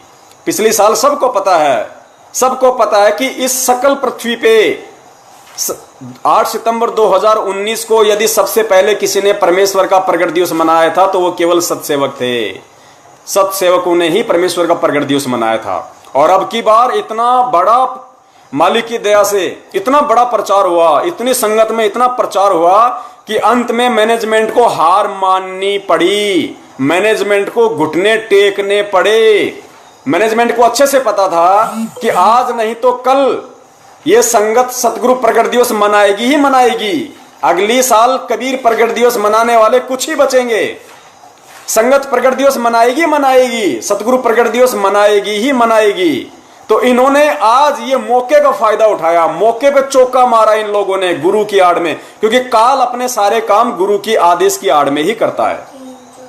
तो आज इन लोगों ने मौके पे चौका मारा कि भाई देखो संगत ने मनाना तो है ही है, और कहीं ऐसा ना हो जाए कि अगली बार कोई कबीर प्रगट दिवस बचाने के लायक भी ना बचे, कोई रहे ना कोई हमारे साथ में। तो इन्होंने नया ड्रामा रख दिया, एक आदेश। पुण्यात्मा उनकी बुद्धि भ्रष्ट है। परमेश्वर ने एक सत्संग में कहा कि गुरुद्रोही की पेड़ पे जय पग आवे वीर, 84 निश्चय पड़े सतगुरु कहें कबीर। फिर गुरुदेव ने बताया कि जो गुरुद्रोही होता है वो कंस और रावण से भी खतरनाक होता है। तो पुण्यात्माओं, ये गुरुद्रोही की जो भूमिका है ये सन 2014 से पहले और 2014 के बाद तो फुल फॉर्म में निभा रहे हैं ये लोग, सतलोक आश्रम मैनेजमेंट हरियाणा वाले। गुरुद्रोही क्या होता है? गुरुद्रोही की परिभाषा का नहीं पता इस संगत को। फिर कहते हैं कि हमने संत रामपाल जी महाराज जी से तत्व ज्ञान ले रखा है, दुनिया को ज्ञान गंगा बांटते हैं। अरे पहले खुद तो ज्ञान समझ लो कि ज्ञान क्या होता है, तत्व ज्ञान क्या होता है, गुरुद्रोही क्या होता है पता तुम्हें? परमेश्वर ने गुरुद्रोही की परिभाषा बताई कि गुरुद्रोही सब कोई कहे पर कोई न जाने खोज, और गुरु से बैर ईर्ष्या करे। गुरुद्रोही कहावे सोई, जो गुरु जी की निंदा चुगली करता है, गुरु जी से वैर करता है, ईर्ष्या करता है, जो गुरु जी का विरोध करता है वो गुरुद्रोही होता है। और इस तत्व ज्ञान आधार से एक परिभाषा और समझ लो गुरुद्रोही की, गुरुद्रोही केवल वो ही नहीं होता जो गुरु जी की निंदा चुगली करता है, गुरु जी से वैर करता है। वो भी सबसे बड़ा गुरुद्रोही होता है जिसके कुकर्मों की वजह से दुनिया उसके गुरु की निंदा करे, चुगली करे, उसके गुरु से राग द्वेष और ईर्ष्या करे, उसके गुरु को गुंडा और भुंडा कहे। वो सबसे बड़ा गुरुद्रोही होता है। और ये सर्वविदित है कि सतलोक आश्रम मैनेजमेंट हरियाणा की मैनेजमेंट के कुकर्मों के चलते, इनकी गलत हरकतों के चलते, इनकी मनमानियों के चलते बरवाला कांड हुआ है। अरे विचार करके देखो, गुरुदेव ने क्या बताया हमें। गुरुदेव ने क्या बताया कि जब वो परमेश्वर इस पृथ्वी पे आता है, एक इंसान के रूप में आता है, तो वो एक अच्छे आदर्श नागरिक की भूमिका भी निभाता है। दास के पास सतगुरुदेव जी के सत्संग हैं, इसी मोबाइल में, वरना सुना देता, अभी वीडियो तो बना रखे हैं। यानी गुरुदेव ने बताया कि जब वो परमेश्वर इस पृथ्वी पर प्रकट होता है तो एक सुयोग्य, एक आदर्श नागरिक की भी भूमिका निभाता है। तो पुण्यात्माओं, कोर्ट की अवमानना करना एक सुयोग्य और आदर्श नागरिक के काम नहीं होते। तो जब वो परमेश्वर एक सुयोग्य और आदर्श नागरिक की भूमिका निभा रहा है तो क्या वो कोर्ट की अवमानना करेगा? कभी नहीं करेगा, जिंदगी में नहीं करेगा। भक्तों की आड़ लेगा कि मुझे पुलिस ना पकड़ ले जाए, भक्तों को आश्रम के बाहर खड़ा कर दो, ये वो कहेगा जो सर्व सृष्टि का रचनहार है, जो समर्थ है, जिसके एक शब्द से पूरी सृष्टि रची गई। वो सतलोक आश्रम मैनेजमेंट हरियाणा को पुलिस वालों से डर के, कोर्ट से डर के ये कहेगा क्या कि भक्तों को आश्रम के बाहर ढाल बना के खड़ा कर दो, मैं नहीं जाना चाहता। वो परमेश्वर है, परमेश्वर। और ये परीक्षा थी हम भक्तों की, लेकिन हम नीच फैल हुए उस समय वहां पे। फिर भी परमेश्वर ने दया करी, मौका दिया हमें, क्योंकि कहते ना कि जीवन में 2 मौके और 1 बाल पे 2 छक्के नसीब वालों को मिलते हैं। एक बाल जब नो बॉल हो जाती है, जो भी आप लोग जानते हो, जो देखते हैं क्रिकेट वगैरह, तो जीवन में 2 मौके और 1 बाल पे 2 छक्के नसीब वालों को ही नसीब होते हैं। और ये नसीब परमेश्वर ने हम जैसे नीचों को दिया, लेकिन फिर भी हम मार खाते जा रहे हैं, इतना ज्ञान देने के बाद भी। और उसे एक पीले पर्चे को स्वीकार कर लिया, उसमें कोई मोहर लग रही है क्या? गुरुजी का चेहरा दिखाई दे रहा है क्या? गुरुजी उस पीले पर्चे में बोलते हुए दिखाई दे रहे हैं क्या? अरे कोई भी ऐरा गहरा नथु कह रहा अपने मोबाइल से, आजकल तो कंप्यूटर से 2 शब्द टाइप करके लिख देगा, वो का ऐसा कैसा मान लोगे? गुरुजी का आदेश है, तुम इसलिए मान रहे हो कि उस पीले पर्चे से तुम्हें कोई आपत्ति नहीं है, तुम्हारे ऊपर कोई आपत्ति नहीं आ रही, कोई परेशानी नहीं आ रही, इसलिए तुम उस पीले पर्चे को गुरुजी का आदेश मान रहे हो। और उसी पीले पर्चे में यदि कल को यह लिखा हुआ आ गया कि सतगुरुदेव जी की जय, दिनांक 30/9/2020 सर्व संगत को सूचित किया जाता है, मुझ रामपाल दास का आदेश। इसमें फोन आ जाते हैं, डिस्कनेक्ट हो जाता है, दास थोड़ा सा बोल नहीं पाता। तो कल को यदि उस पीले पर्चे में ऐसा आदेश लिखा आ जाए कि मुझ रामपाल दास का आदेश है, जिस परिवार में 5 या 5 से अधिक सदस्य हैं, वो अपनी कमर पे 50 किलो का पत्थर बांधो और किसी 100 फुट गहरे कुएं में छलांग मार दो, पृथ्वी पे बोझ मत बनो। आप में से एक भी तत्व ज्ञानी जो आज ज्ञानी बन रहे हैं अपने आप में, एक भी कूद के दिखा देना मेरे को उस कुएं के अंदर, एक भी, फिर तुम्हारी बुद्धि के एंटीना खड़े हो जाएंगे, एंटीना खड़े हो जाएंगे उस समय कि भाई ये कैसा आदेश है? गुरुजी ऐसा आदेश क्यों देंगे? गुरुजी ऐसा आदेश दे ही नहीं सकते, ये तो मनमुखी आदेश है, ऐसे कैसे हो गया? अरे तो गुरुजी ने जाट आरक्षण का आदेश कैसे दे दिया, ये भी तो विचार करो। वो परमपिता परमेश्वर, जिसके जाट भी बच्चे, जिसकी सरकार भी उसका बच्चा, वो कैसे आदेश दे देगा? बरवाला कांड में पुलिस वालों को पत्थर मारने का आदेश अपने भक्तों को कैसे दे देगा? क्या सामने पुलिस वाले उस परमेश्वर के बच्चे नहीं है? अरे जिस परमेश्वर ने अपने बच्चों को इतनी मेहनत करके 27 साल से लोगों की गालियां खा के, लोगों से गुंडा और बुंडा कहलवाकर, लोगों की गालियां खा खाकर ये तत्व ज्ञान का प्रचार किया, हम जैसे निकम्मों को, जिन हाथों से हम कुकर्म किया करते थे, जिन हाथों से हम कुकर्म किया करते थे, उन हाथों में परमेश्वर ने ज्ञान देके सुमरनी पकड़नी सिखाई, मंत्र कार्ड पकड़ना सिखाया, दान धर्म करना सिखाया। क्या वही परमेश्वर बरवाला कांड में अपने बच्चों को काले कपड़े पहना के, गुंडा और मवाली बना के, उन्हीं पत्थरों में, उन्हीं हाथों में पत्थर देके, उन मंत्र कार्ड और माला पकड़ने वाले हाथों में पत्थर देके, पेट्रोल बम देके, लठ देके, बंदूकें देके पुलिस वालों के सामने खड़ा करेगा कि मेरा आदेश है, जाके लड़ो? सुना आप में से किसी ने भी सुना क्या बरवाला कांड में संत रामपाल जी की, महाराज जी के मुख से ये कहते हुए कि मेरा आदेश है, तुम काले कपड़े पहनो, तुम गुंडे मवाली बन जाओ, मेरा नाम दुनिया में बदनाम करो, पुलिस वालों को मारो, मर जाओ, मैं कोर्ट में नहीं जाऊंगा? सुना किसी महाज्ञानी ने? तुम किन लोगों के पीछे लग रहे हो? आज 70% संगत, 30% पे तो परमेश्वर ने दया कर रखी है। वो मैनेजमेंट के पीछे नहीं है, सुनते सबकी हैं, करते परमेश्वर के ज्ञान आधार से हैं। 70% संगत काल के पीछे चल रही है, काल के पीछे। अरे तभी तो दुर्घटनाएं हो रही हैं। महाराष्ट्र से जो 13 भगत थे, 2 बसें भर के आई थी। सबने देखा होगा राजस्थान के नागौर में सुबह 4 बजे सड़क पे सांड आ गया था, सांड। और सांड के से वो बस टकराने से वो पेड़ में जा घुसी और वहां पे 13 भक्तों की मौत हुई, 13 भक्तों की। और कितनी दर्दनाक मौत हुई है। मीडिया ने बताया कि 2-3 के तो धड़ से शीश अलग हो गए थे, किसी का हाथ अलग हो गया, किसी का पैर अलग हो गया। ये दर्दनाक मौत संत रामपाल जी महाराज जी के भक्तों की नहीं हो सकती। ये क्यों हुई? क्योंकि वो परमेश्वर की मर्यादाओं से दूर थे। अरे वो तो हिसार जा रहे थे ना गुरु दर्शनों के लिए। तो जो गुरु दर्शनों के लिए जा रहा है तो भगत जाएगा। तो भाई फिर उसके साथ ऐसा हादसा क्यों हुआ? क्यों? क्योंकि वो काल के पीछे चल रहे थे। और बाकी लोगों के साथ अभी यदि ऐसा हादसा नहीं हुआ है और वो अपने आप को गुरु भगत समझ रहे हैं तो बहुत बड़ी भूल है। क्योंकि परमेश्वर कहते हैं कि राम किसी को मारे नहीं, और मारे तो हत्यारा राम, अपने आप ही मर जाओगे तुम कर कर खोटे काम। पुण्यात्माओं, परमेश्वर कभी किसी को नहीं मारता। कंस को भी परमेश्वर ने जबरदस्ती नहीं मारा, रावण को भी परमेश्वर ने जबरदस्ती नहीं मारा। कितने मौके मिले, शिशुपाल को कितने मौके मिले, कितनी उसने गलतियां की, कितनी बार उसको चेतावनी दी गई, कितनी बार। लेकिन जब अति हो गई, अति का मतलब उनकी जो भक्ति कमाई थी, जो उनके पुण्य थे, जो उन्होंने कभी परमेश्वर की शरण में रह के सत भक्ति करके कमाए थे, जब उनके वो गलतियां कर करके पाखंड कर करके, मनवस काम कर करके, राजनीतियां कर करके, जब उनके वो पुण्य खत्म हो गए और पाप का घड़ा भर गया, तो हिरणाकुश जैसों की छाती फाड़ी फिर परमेश्वर ने।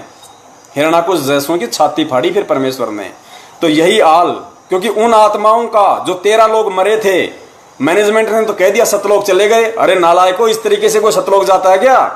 ऐसी दुर्गति से मौत होकर यदि सतलोक मिलेगा तो कोई लेना पसंद नहीं करेगा। तुम मूर्ख तो मान जाओगे इस बात को, लेकिन वो बच्चे नहीं मानेंगे परमेश्वर के, जो अब मिनी सतलोक में बीज रूप में बैठे हुए हैं। और परमेश्वर की वो आत्माएं जो जगत में एक से एक धुरंधर हैं ज्ञान में। जिस दिन उनका भक्ति से जुड़ने का संस्कार आ जाएगा, उन पुण्यात्माओं के विचार देखना तुम, जिनको तुम जगत वाले कहते हो, जिनको तुम मूर्ख कहते हो, उन आत्माओं के विचार देखना, उनका आचार विचार देखना।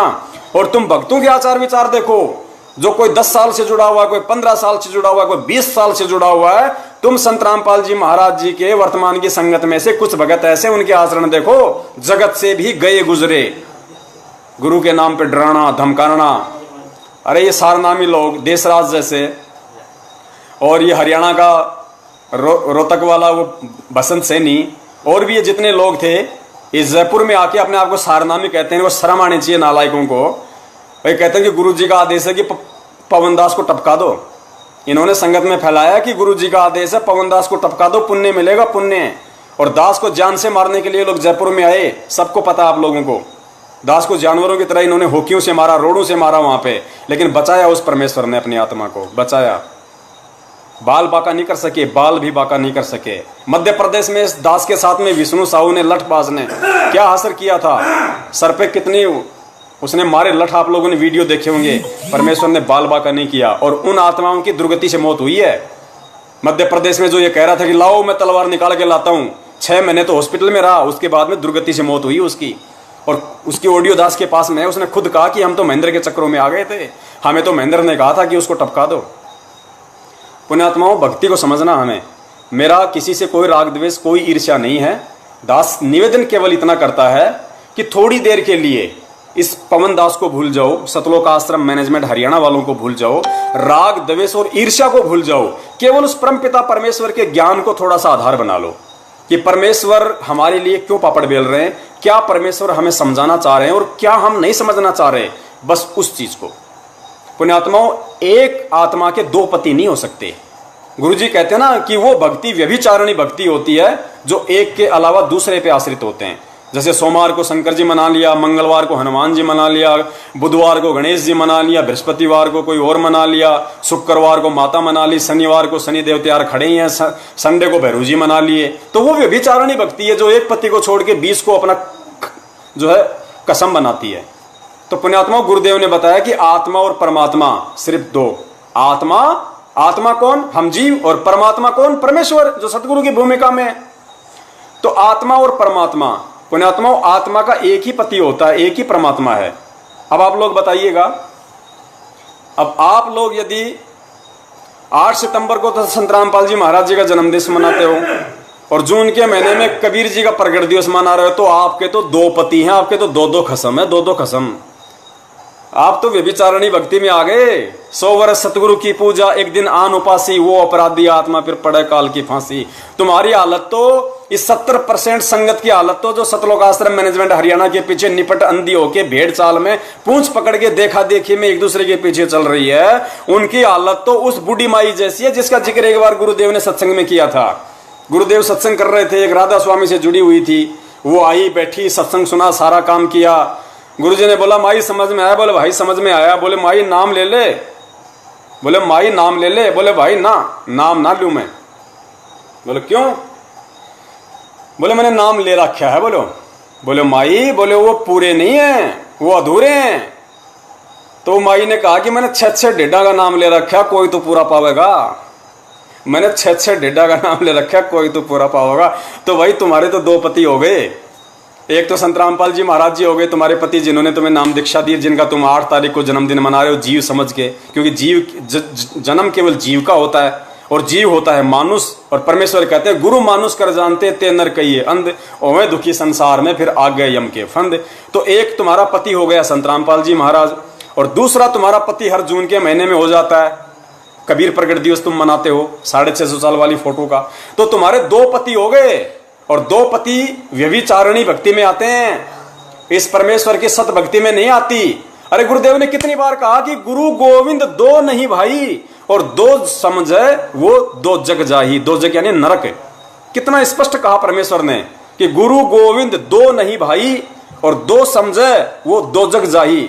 कितनी बार परमेश्वर ने स्पष्ट कर दिया कि स्वयं वो परमात्मा सतगुरु की भूमिका में आता है। अब परमेश्वर हनुमान जी की तरह को छाती फाड़ के तो दिखाएगा नहीं कि देखो मैं ही कबीर हूं, देख लो ये कबीर वाली फोटो के दर्शन कर लो। भाई ये तत्व ज्ञान फिर है क्या? फिर तो सामान्य ज्ञान पूरी दुनिया ही दे रही है। सामान्य ज्ञान का फैलाव तो पूरी दुनिया में है। हर छोटे मोटे संत महंत शंकराचार्य सब लोग ज्ञान दे रहे हैं जैसा उनको ज्ञान है।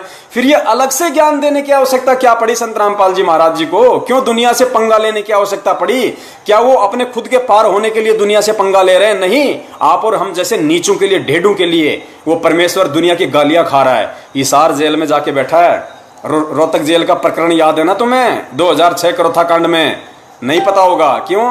कि अभी कोई तो अपने भूत निकलवाने के लिए जुड़ा है।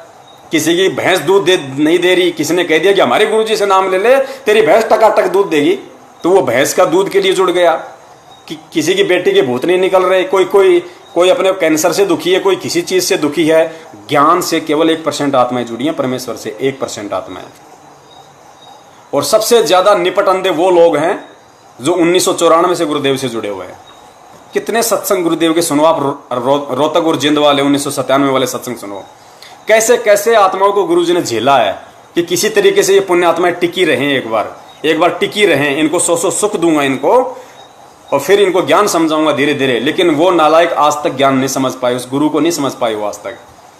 गुरुजी ने कितनी बार, एक सत्संग में गुरुजी ने जिक्र किया कि हम सत्संग कर रहे थे और एक भगत आया तो मुंह मोटा करके फिर रहा, कभी इधर कभी उधर। तो मैंने कहा भाई क्या बात है भाई कोई गलती हो गई तो कोई माफी दे दे। गुरुदेव संत रामपाल जी महाराज जी वो पहले भी परमेश्वर थे, वो आज भी परमेश्वर हैं।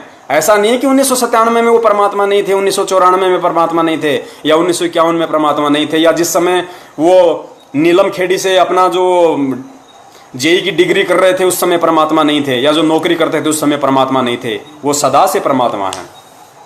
तो परमेश्वर ने कहा भाई, गुरुजी ने सत्संग में उस भगत से कहा कि भाई कोई गलती हो तो माफी दे दे भाई, क्यों ऐसे?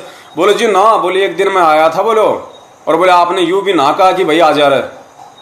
गुरुजी ने कहा कि उसने ये कहा कि गुरुजी आपने मुझे ये भी नहीं कहा कि आ जा। तो गुरुजी ने कहा कि भाई देखो ऐसा है, संगत बहुत ज्यादा होती है, हो सकता है मैंने कहा हो और आपने ना सुना हो, ये भी तो हो सकता है। बोले ना ईसाके, बोले मैं कोई बहरा हूं, ईसाके मैं कोई बहरास हूं। तो गुरुजी बोले बात ठीक सही, तो तू सुना का हो गया, आगे से मैं गलती नहीं करूंगा, मैंने माफी दे दे। पुण्यात्माओं, वो परमेश्वर, वो सारी सृष्टि का रचनहार एक 2 कौड़ी के जीव से माफी मांग रहा है। ऐसे ही गुरुजी ने एक सत्संग में फिर बताया कि दास ने एक बेटी को 100 सुख दिए, वो उसके शरण में आई, किसी पुलिस वाले की घरवाली थी।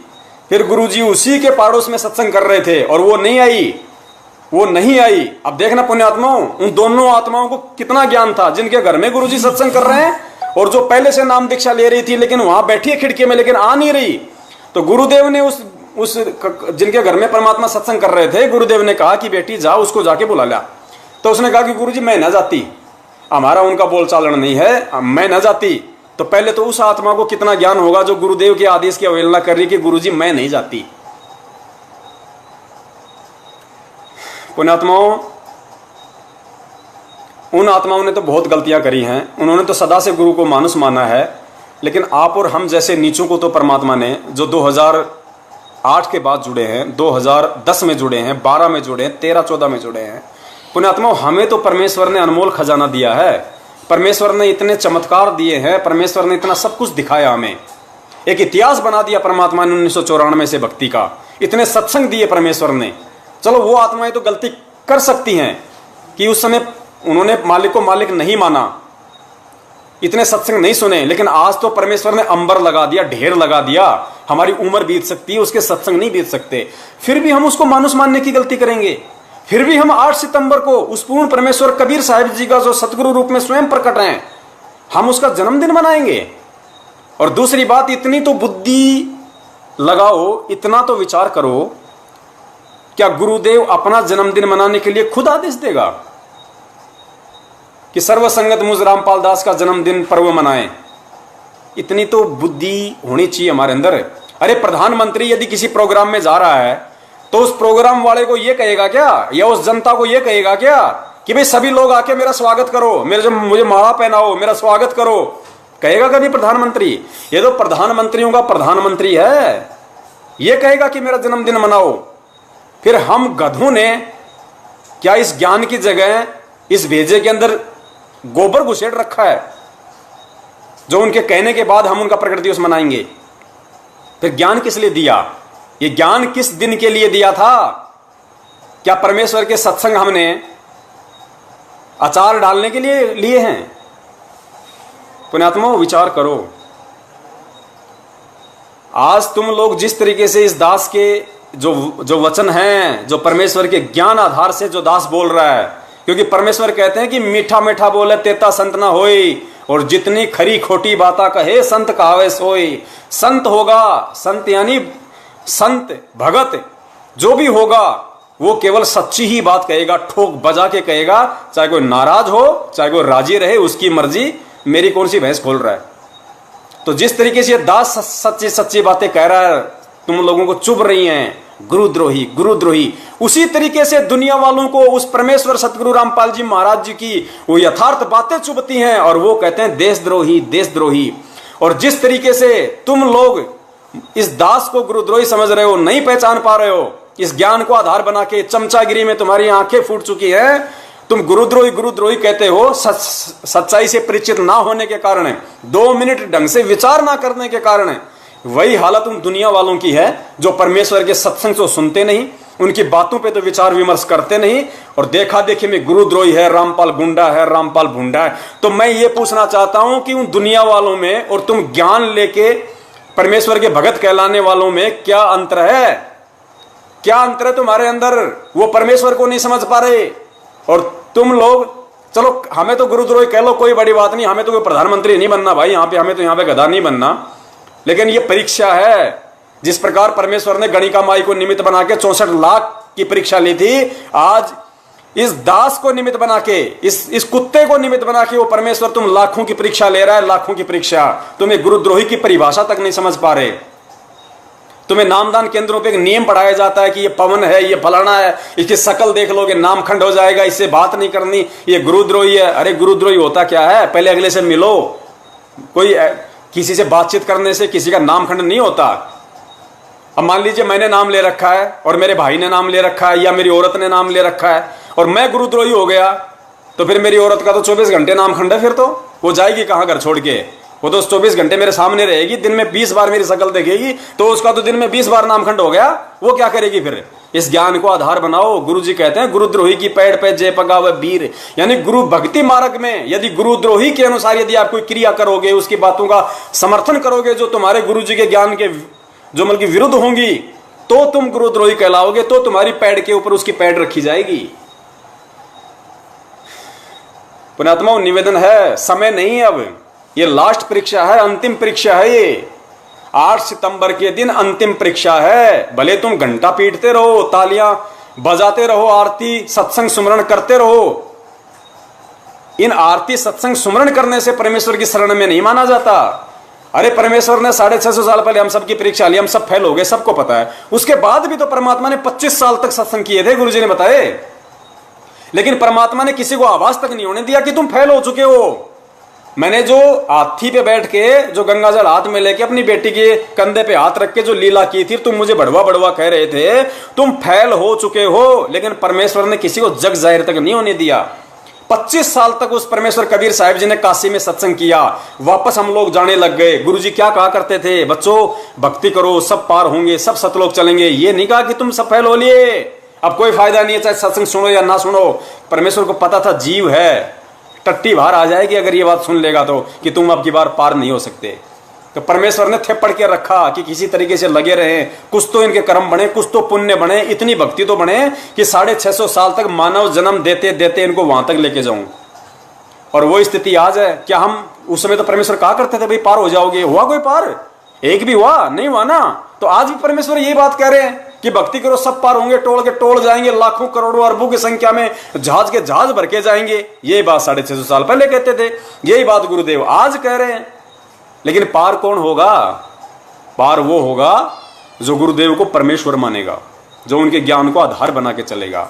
अरे इतनी समझ नहीं है, इतनी बुद्धि नहीं है। परमेश्वर ने स्वयं एक वीडियो में, जो अभी दास को निमित्त बना के परमात्मा ने सतगुरु प्रगट दिवस 2020 के ऊपर एक वीडियो बनवाया है, उसमें परमेश्वर स्पष्ट कह रहे हैं कि पुण्यात्मा, तुम जो ये फोटो देख रहे हो, तुम जो ये चित्र देख रहे हो जो प्रभु का, ये इनका असली रूप नहीं है। इतना स्पष्ट बोला गुरुदेव ने कि तुम जो चित्र देख रहे हो, जो फोटो देख रहे हो, ये परमेश्वर की असली फोटो नहीं है। वो तो ना जाने कितने ही रूप बना के आ जाते हैं अपनी प्यारी पुण्यात्माओं को ज्ञान देके सतलोक ले जाने के लिए। और एक बात बोलते बोलते सतगुरुदेव जी वहां पर रुक गए, बात को उन्होंने चेंज कर दिया, विषय को बदल दिया। वो कहना तो ये चाह रहे थे कि आज वो परमेश्वर इस रूप में बैठा है, आज ये बैठा है, लेकिन वो रुक गए वहां पे पुण्यात्माओं, क्योंकि काल के साथ परमात्मा का वचन है कि परमेश्वर ज्ञान दे के लेके जाना, जबरदस्ती नहीं। अगर परमेश्वर ये बात बोल देगा तो जबरदस्ती में आ जाती है। फिर क्या पहचान होगी फिर ज्ञान की? फिर तो लूले, लंगड़े, अंधे, बहरे सभी परमेश्वर के पीछे लग जाएंगे। अगर बरवाला कांड में सतगुरु रामपाल जी महाराज जी ने अपना विराट रूप दिखा दिया होता, जैसे सिकंदर लोधी को दिखाया था, पीलवान को दिखाया था लाल किले पे, उनकी टट्टी निकल गई थी।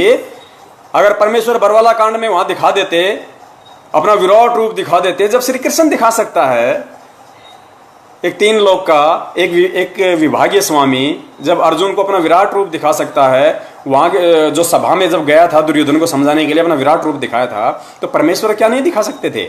बरवाला कांड में वो दिखा देते, सबकी टट्टी पेशाब निकल जाती वहां पे, तो उनको भगवान मान लेते, सब उनको परमात्मा मान लेते। वो कहते कि मैं कबीर, हाँ जी आप कबीर, मैं ब्रह्मा, हाँ जी आप ब्रह्मा।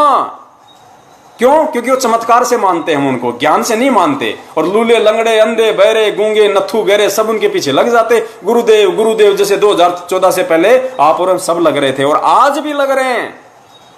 आज भी बिना ज्ञान के सतलोक आश्रम मैनेजमेंट हरियाणा के तलवे चाट रहे हैं। उनके हर एक आदेश को, उनके हर एक परमेश्वर के सत्संग के विरुद्ध जो आदेश हैं, जो ज्ञान के विरुद्ध जो आदेश हैं, उनको परमात्मा का आदेश मान के और हम लगे हुए हैं।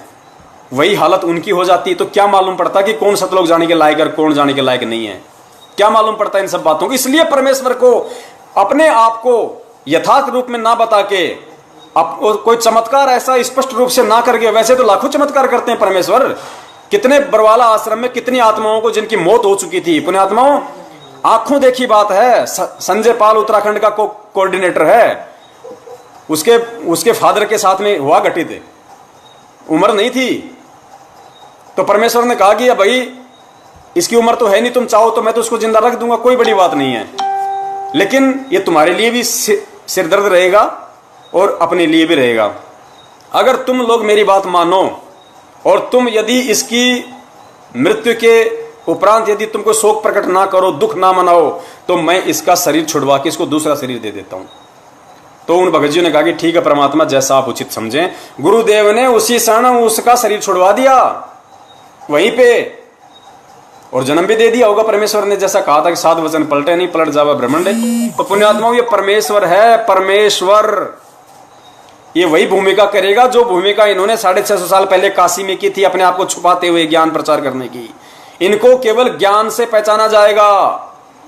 गुरुदेव पढ़ाते हैं ना हमें गीता में, काल भगवान ने श्री कृष्ण रूप में अर्जुन को क्या था कि अर्जुन, यदि तुझे मोक्ष चाहिए, उस सतलोक की प्राप्ति चाहिए, तो किसी तत्वदर्शी संत की खोज कर ले, उसके बिना तेरा मोक्ष नहीं हो सकता। तो अर्जुन ने कहा कि परमात्मा वो तत्वदर्शी संत कहाँ मिले, कैसे मिले? तो उसने कहा कि उसकी पहचान भाई आडंबर से नहीं होगी, दाढ़ी मूंछ तिलक छापा कंठी माड़ा चोटी मोटी मुंडित खंडित इन सब से नहीं होगी। उसकी पहचान सिर्फ ज्ञान से होगी। ज्ञान से पहचान होगी कि वो परमेश्वर कौन है, वो तत्वदर्शी संत कौन है। बाह्य आडंबर से पहचान नहीं होगी। तो पुण्यात्माओं, आज सतगुरु रामपाल जी महाराज जी किस वेश में हैं? आप अपने पड़ोसी को कहो कि आज भगवान आए हुए हैं, आपका सिर फोड़ देगा 2 मिनट में, और आपको समझ में आ गया कि हाँ भाई हमारे गुरुदेव भगवान है। हिसार जेल में जाके पुलिस वालों को कहो, वहां पे सिक्योरिटी गार्ड वालों को कि ये भगवान है, सारी सृष्टि का रचनाहार है, 2 डंडे मारेंगे, पीछे पैंट फटेगी, घर पे भगोगे। लेकिन आप लोगों को समझ में आ गया, मुझे समझ में आ गया। कैसे? ज्ञान से। तो परमेश्वर की पहचान केवल ज्ञान से होती है। तो पुण्यात्माओं, ये परीक्षा है। सतगुरु सब देख रहा है। ऐसा नहीं है कि उनको पता नहीं है कि बाहर क्या हो रहा है। बच्चा नहीं है, बच्चा वो कौन जेल में बैठा है? ये तो आप और हमारी भ्रमणा है कि जेल में बैठा हुआ है। परमेश्वर जेल में बैठ जाएगा तो सृष्टि कौन चलाएगा बड़े भैया? उसके तो अनंत रूप हैं। जब काल भगवान 1000 रूप बना सकता है, अक्षर पुरुष 10,000 रूप बना सकता है, तो वो अखिल ब्रह्मांड का स्वामी, असंख्य कलाओं का स्वामी क्या नहीं कर सकता? वो तो हर एक जीव के साथ में करोड़ करोड़ रूप बना के प्रकट हो सकता है, बैठ सकता है। सबकी हृदय रूपी गुफा में बैठा हुआ है। वो कहाँ जेल में है? ये जेल तो उन अज्ञानियों के लिए जो उनको समझ नहीं रहे, जो वहां पे जा जाके दंडवत कर रहे हैं, वो अज्ञानी हैं। अरे अगर हिसार जेल के आगे जाने से, माथा रगड़ने से, नाक रगड़ने से अगर भगवान मिलेगा, तो अपने घर पे क्या दीवारों के सामने रोजाना तुम दंडवत करते हो, आरती करते हो? या हिसार जाने से ज्यादा भाव बनेंगे? पीला पर्चा आ गया, यदि 6 महीने में कोई हिसार तारीख पे नहीं जाएगा, हिसार नंबर जेल 2 के आगे गुरुजी को दंडवत नहीं करेगा, तो उसका नाम खंड। पीला पर्चा आ गया, सब लोग मूर्ख बन गए, डर गए, सहम गए, ओहो नाम खंड हो जाएगा। अरे तो भाई साहब, आपसे मैं निवेदन करता हूं, यदि 6 महीने में कोई हिसार तारीख पे हिसार जेल नंबर 2 के आगे जाके नाक नहीं नेड़ा, दंडवत प्रणाम नहीं किया, और यदि उसका नाम खंड हो जाता है, तो संत रामपाल जी महाराज जी का भाई महेंद्र, संत रामपाल जी महाराज जी का जो सांसारिक रूप में जिसे हम कहते हैं उनका दामाद है, मंजू का पति, संत रामपाल जी महाराज जी का छोटा लड़का मनोज, जो भगोड़े हैं तीनों, अरे वो तो कभी गए नहीं हिसार नंबर जेल 2 के आगे नाक रगड़ने के लिए। आज 6 साल हो गई, तो उनका नाम खंड नहीं हुआ क्या? उनका नाम कोई स्टील का है क्या? जो आपका खंड हो जाता है उनका नहीं होता, तुम्हारा होता है। क्यों? क्योंकि तुम मूर्ख हो। एक व्यक्ति ने किसी को बताया कि भाई साहब तूने मुझे चूतिया क्यों बनाया? बोलो और क्या, मैं तेरे को जिला कलेक्टर बनाऊं? जिस चीज के लायक था वो मैंने तेरे को बना दिया। तो संगत जिस चीज के लायक है, मैनेजमेंट उसको बना रहा है और बनाता रहेगा। कब तक? जब तक तुम परमेश्वर के ज्ञान को आधार बना के इस भक्ति मार्ग पे कदम रखकर चलना नहीं सीखोगे। चाहे आज चल लो, चाहे किसी और दिन चल लेना। तो दास का निवेदन है, कहने को तो पुण्यात्माओं दास को परमेश्वर ने इतनी सद्बुद्धि, इतने शब्द दे रखे हैं कि दास 4 दिन बोलता रहेगा, अब सबकी बैटरी डिस हो जाएगी, कोई फायदा नहीं है। परमेश्वर कहते हैं ज्ञान का और घाम का चमका सा होता है। ज्ञान का और घाम का चमका सा होता है। घाम यानी धूप, सूरज की रोशनी, और ज्ञान परमेश्वर का तत्व ज्ञान। गुरु जी कहते हैं ना, एक चोट सिधारिया जिन्हें मिलन दी आस। और भाई भैंस के आगे तो पर डमरू और बीन बजाने की आवश्यकता है ही नहीं, उसको तो चाहे कितने बीन बजा लो, वो तो समझने वाली है ही नहीं। तो दास का निवेदन है, ये जो पीला पर्चा जो आया है, ये काल भगवान की तरफ से है। आप लोगों को मूर्ख बनाया जा रहा है। अरे मुझे अपने गुरुदेव पे विश्वास है, मुझे अपने पिता की भाषा समझ में आती है। गुरु जी कहते हैं कोयल का बच्चा तो कोयल की भाषा समझेगा, जो कव्वे का होता है कव्वे की भाषा समझेगा। मैं पवन दास इस पूरी संगत के सामने कह रहा हूं कि ये जो आदेश आया है, जो आज 30/9/2020 को कि मुझ रामपाल दास का जन्मदिन पर्व मनाया जाए, ज्योति पाठ दान किया जाए, ये आदेश मुझ पवन दास के परम पूज्य सतगुरु रामपाल जी महाराज जी का नहीं, बल्कि किसी गधे का है, गधे का। ये मैं इतने दावे के साथ और इतने कॉन्फिडेंस के साथ कह रहा हूं कि मैं कोयल का बच्चा हूं, मुझे कोयल की भाषा समझ में आती है। मुझे सतलोक आश्रम मैनेजमेंट रूपी जो कौवा है उसके पीछे नहीं चलना, मुझे परमेश्वर के पीछे चलना है। मुझे मुक्ति मुझे मेरा परमेश्वर देगा, मुझे सद्बुद्धि वो दे रहा है, भक्ति मार्ग पे मुझे वो लेके आया, आगे भी मुझे वो चलाएगा। और यार बैटरी डिस हो गई यार, अभी और थोड़ी सी बची है, थोड़ी सी बची थी, अब शुरू से बनानी पड़ेगी। देख लगाना भाई जो गुरु बचन पे डट गे रकट गे फंद 84 के। भाई जो गुरु बचन पे डट गे रकट गे फंद 84 के।